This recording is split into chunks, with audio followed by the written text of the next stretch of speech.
ദിലീഷേട്ടാ ഇപ്പൊ ഒരു actor director ആകുമ്പം അല്ലെങ്കിൽ ഡയറക്ടർ ആക്ടർ ആകുമ്പം എന്തൊക്കെ ഗുണങ്ങളുണ്ട് ആ ഒരു ഒരു കോമ്പിനേഷനിൽ? അങ്ങോട്ടും ഇങ്ങോട്ടും കോൺട്രിബ്യൂട്ട് ചെയ്യുമെന്നാണ് ഞാൻ കരുതുന്നത്.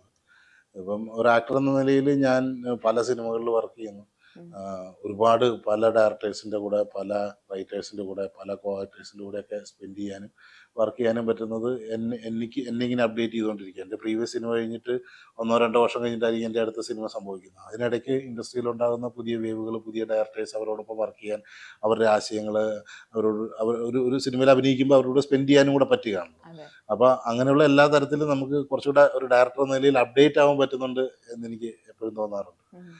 പിന്നെ നമ്മളെപ്പോഴും ആഗ്രഹിക്കും നമ്മൾ ആക്ട് ചെയ്യുമ്പോഴത്തേക്കും ഇങ്ങനെ വേണം ഒരു ആക്ടറെ സമീപിക്കാൻ എന്ന് പലപ്പം നമുക്ക് തോന്നും. ഞാൻ അങ്ങനെ ഒരു സിറ്റുവേഷനിൽ എന്നൊക്കെ പറയുന്ന പോലെ നമുക്ക് തിരിച്ചും ഇപ്പം നമ്മൾ ഒരു ഡയറക്ടർ എന്ന നിലയിലുള്ള നമ്മുടെ ചില ധാരണകൾ ആക്ടർ എന്ന നിലയിൽ സർവൈവ് ചെയ്യുന്നതിന് സഹായിച്ചിട്ടുണ്ട് ഉറപ്പായിട്ടും.